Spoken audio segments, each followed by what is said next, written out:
Hours on Bob?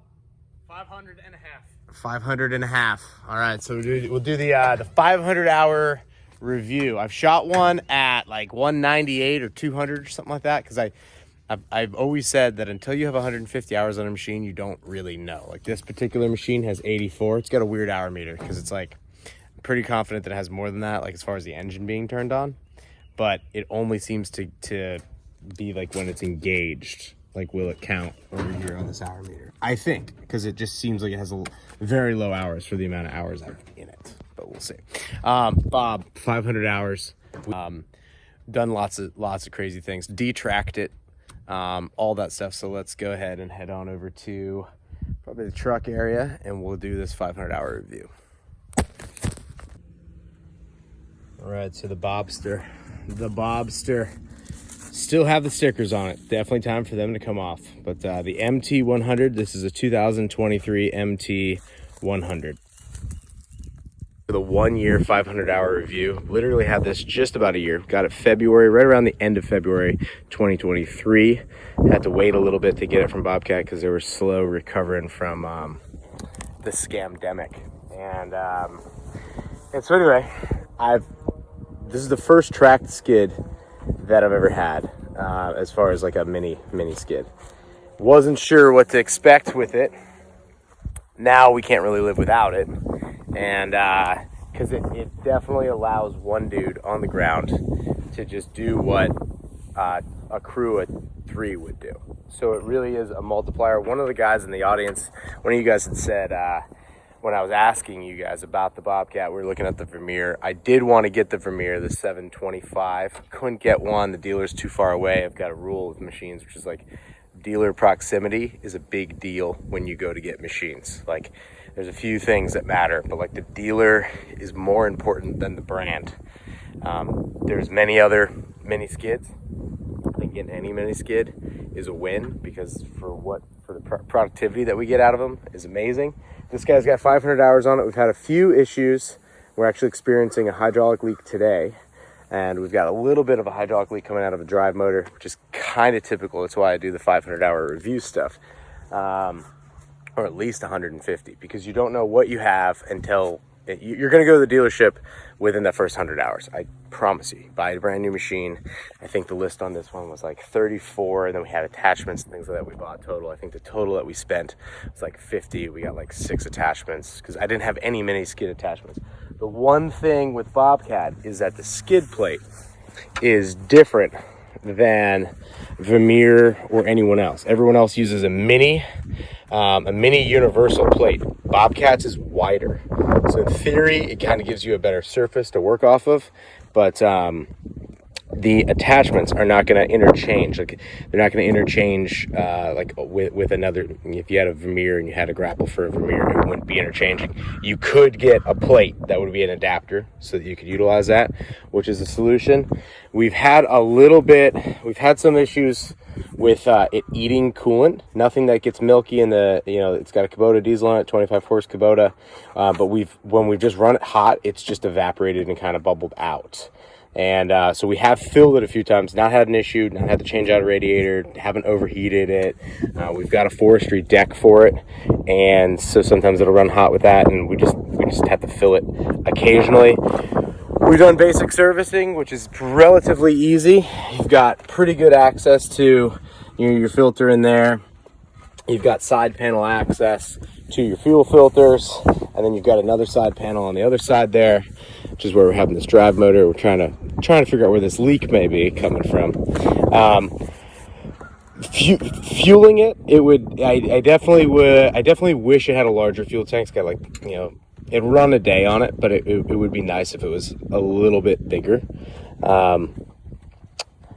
Checking oil, most of all that stuff is good. It's difficult to blow out without taking this off. So you kind of boom up, take this off, blow out the grass and mulch and whatever may be in the radiator housing. Changing the oil on it is relatively easy because they've got it on a hose, so you can literally go in there, grab it, change the oil out. Not that big of a deal. The controls on it are nice because what I've noticed with Bobcat is that you can operate the machine without being on it. which is probably a big safety liability issue, but it is convenient, especially when you're working by yourself, because you can just kind of come over, stand off to the machine. This is where I say it could be a danger, because you could easily run your toes over. But you can operate the machine without actually being presently on the machine, which is helpful. Basic gauge cluster, which is just your volts on your battery, fuel, temperature. Got plenty of space to add additional things. I would love to do a light kit. Doesn't have any lights. Kind of annoying. I've seen some guys on YouTube putting lights kind of over here, so I definitely will figure out how to do lights. We've got this ad here for our branch manager 360 grapple, which is kind of neat. Whole nother video on that. Cup holder is the hole is relatively big enough. The fitting fell out early on. Want to figure out something there, but overall solid unit. Will say it's tippy, isn't it? Tip twice. Tip 3 times. One time you weren't there. First time I did it on my own at my own house, where I was like, it should be good. Had a load, flipped it over, but flipped it over 3 times. Turned it off on the way down most times. Was able to recover it by just hooking in a strap, pulling it with another machine, letting it sit, letting the oil drain out, checking the fluids, put it back up.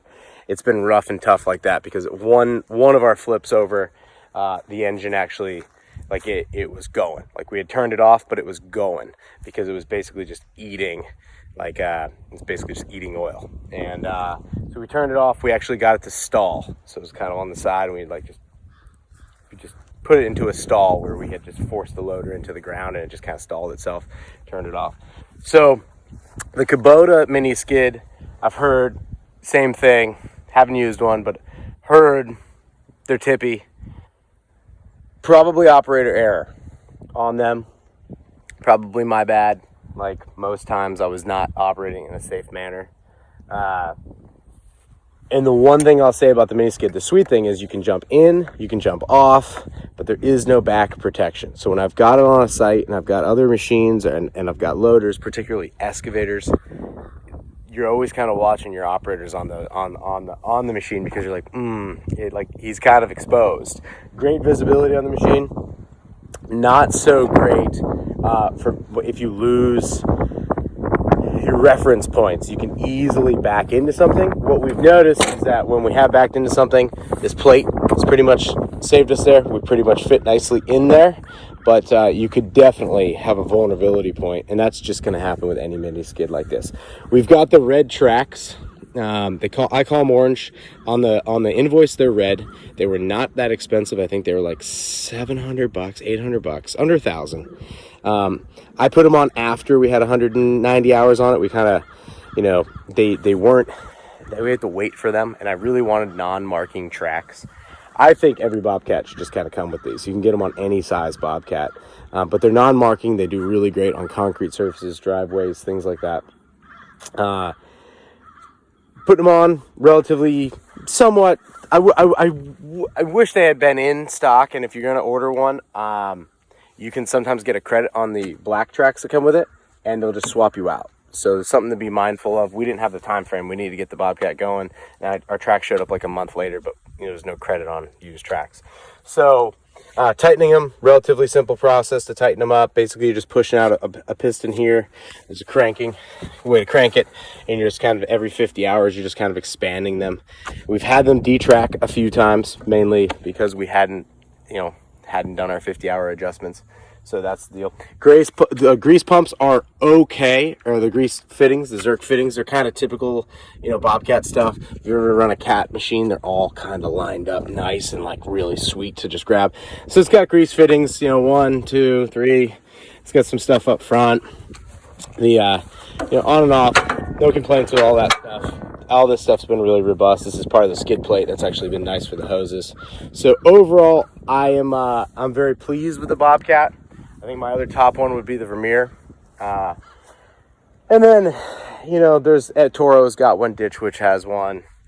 Lots of, Wacker Nelson's got one. Everyone's got one now. But overall, very, very limited problems. We had a warranty with these gauges. They light up at night, and the lights weren't working, but the gauges were working fine. So minor minor things that we had to do, and basically just fuel filters, oil filters, hydraulic filters. And you got to remember to change your hydraulic filters, especially when you buy a new machine, whatever the book says. But I typically will change them at like 50 or 100 hours, and I'll change them at like 250, and I'll just go on to like the normal 500-hour maintenance packages after that, or whatever the book recommends. But we've done the hydro fluid, changed the hydro fluid, changed the deals. Had the dealer do that 1 week while I was on vacation, and it worked out well. We have dented it up top here, this little plastic cover. It's okay, not awesome, but it's all right. Got a radiator here for the hydraulic lines. Easy, relatively easy to blow out. The main thing is the engine radiator, which is kind of tucked in here with the fuel. Don't love it. Air filter's easy to service. Everything else has been pretty easy to service. And that's been our experience with the Bobcat MT100. See ya.